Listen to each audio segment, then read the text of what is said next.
خدا کی قسم نہ میں اس سواری پر سوار ہوں گا نہ میں تمہیں نیچے اترنے دوں گا۔ کیا ہوا اگر ایک گھڑی کے لیے میرے پاؤں اسلام کی راہ میں چلتے ہوئے گردآلود ہو گئے؟ حضرت ابو بکر صدیق رضی اللہ تعالیٰ عنہ نے لشکر اسلامی کو کچھ نصیحتیں کی، جو کہ یہ تھیں: مال میں خیانت مت کرنا، وعدہ خلافی مت کرنا، والوں کے اعضاء مت کاٹنا، یہ جاہلیت کی رسمیں ہیں۔ بچوں، بوڑھوں اور عورتوں کو ہرگز قتل مت کرنا۔ پھلوں والے درخت کو ہرگز مت جلانا اور نہ ہی انہیں کاٹنا۔ بلا وجہ کسی بھیڑ، گائے یا اونٹ کو ذبح مت کرنا۔ جب تم عیسائیوں سے لڑو گے تو تمہیں ان کے گرجا گھروں میں ایسے لوگ ملیں گے جنہوں نے خود کو عبادت کے لیے وقف کر دیا۔ تم ان لوگوں کے ساتھ اچھا سلوک کرنا اور ان کو ان کے حال پر چھوڑ دینا۔ جب تم قیام کرو گے تو تمہارے پاس مختلف طرح کے لوگ مختلف طرح کے کھانے لائیں گے۔ تم کھانے سے پہلے ان پر بسم اللہ لازمی پڑھنا۔ اپنی حفاظت اللہ کے نام سے کرنا۔ اللہ ہی تمہیں شکست اور وبا سے بچا سکتا ہے اور وہ انشاءاللہ تمہیں محفوظ رکھے گا۔ اس کے بعد حضرت ابو بکر صدیق رضی اللہ تعالیٰ عنہ نے حضرت اسامہ بن زید رضی اللہ تعالیٰ عنہ کو کچھ خاص نصیحت کی۔ اے اسامہ، رسول اکرم صلی اللہ علیہ وآلہ وسلم نے تمہیں جو کچھ کرنے کا حکم دیا ہے تم وہ سب بالکل اسی طرح ہی کرنا۔ تم جنگ کی ابتدا شہر قضا سے کرنا، اس کے بعد ابل آ جانا۔ میں ہرگز برداشت نہیں کروں گا کہ تم سے نبی کریم صلی اللہ علیہ وآلہ وسلم کے احکامات میں عمل کرنے میں کوئی کوتاہی ہوئی ہے۔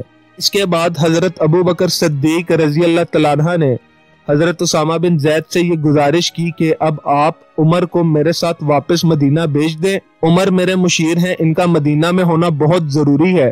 حضرت اسامہ رضی اللہ تعالیٰ عنہ نے اس بات کی اجازت دے دی۔ نبی کریم صلی اللہ علیہ وآلہ وسلم نے حضرت اسامہ بن زید رضی اللہ تعالیٰ عنہ کا لشکر رومیوں کے مقابلے پر اس لیے بھیجا تھا کہ وہ جنگ موتا کا بدلہ لے سکے اور دشمن پر اپنی ڈھاک بٹھا سکے۔ حضرت اسامہ بن زید رضی اللہ تعالیٰ عنہ کا لشکر مئی کی شدید گرمی میں سفر کرتا ہوا تقریباً 20 دن بعد بلقا کے مقام پر خیمہ زن ہوا۔ اس کے بعد حضرت اسامہ بن زید نے اپنے دستوں کو ابل اور قضا کے قبائل پر حملے کا حکم دے دیا۔ حضرت اسامہ بن زید نے ان تمام معرکوں میں رومیوں کو زبردست شکست دی اور دشمن کے بخیے ادھیڑنے کے بعد فاتح بن کر مدینہ واپس لوٹے۔ اس کے بعد حضرت اسامہ بن زید رضی اللہ تعالیٰ عنہ کی عزت و توقیر میں بے پناہ اضافہ ہوا۔ انہوں نے صرف سرحدی علاقوں پر حملہ کرنے پر اتفاق کیا تھا۔ جب رومی میدان سے بھاگ کر اندرونی علاقوں کی طرف بھاگتے تو حضرت اسامہ بن زید رضی اللہ تعالیٰ عنہ ان کا پیچھا نہیں کرتے تھے۔ اس سے ایک طرح سے مسلمانوں کا رومیوں کے اوپر ایسا رعب ثابت ہو گیا کہ انہوں نے سرزمین عرب کو فتح کرنے کا خیال ہمیشہ کے لیے اپنے دلوں سے نکال دیا۔ حضرت ابو بکر صدیق رضی اللہ تعالیٰ عنہ نے باقی مہاجرین اور انصاری صحابہ کے ساتھ حضرت اسامہ بن زید رضی اللہ تعالیٰ عنہ کے لشکر کا استقبال مدینہ کے باہر جا کر بڑے ہی جوش اور والہانہ انداز کے ساتھ کیا۔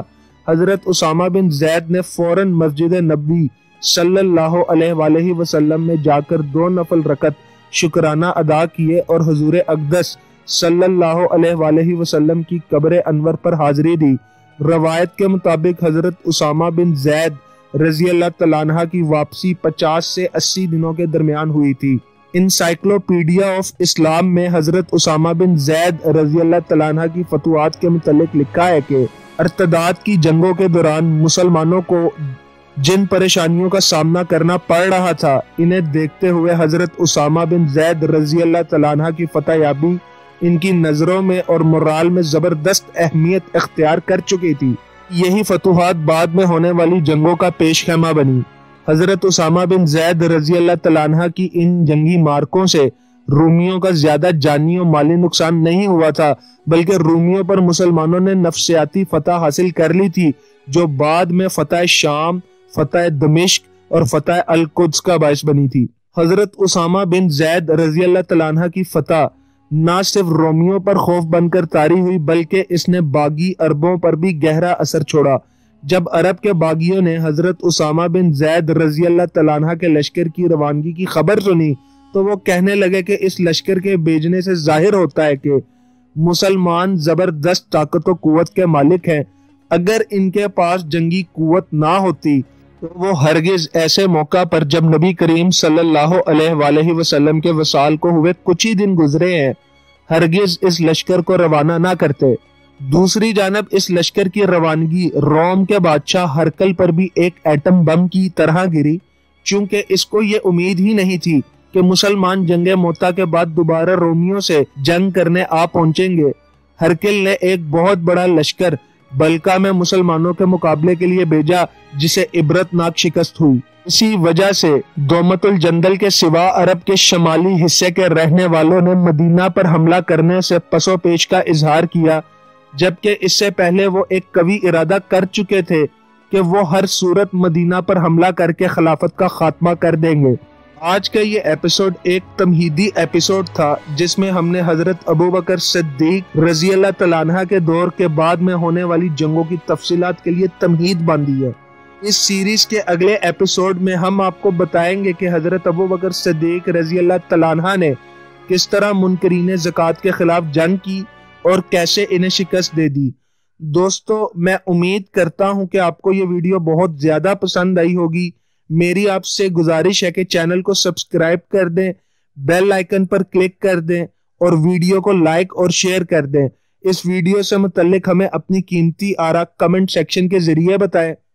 سلام ہو نبی محمد صلی اللہ علیہ وآلہ وسلم پر، آپ صلی اللہ علیہ وآلہ وسلم کے اہل بیت اطہار پر، آپ صلی اللہ علیہ وآلہ وسلم کی ازواج پر، آپ صلی اللہ علیہ وآلہ وسلم کے صحابہ کرام اجمعین پر۔ اللہ آپ سب کا نگہبان، دعاؤں میں یاد رکھیے گا۔ اللہ حافظ۔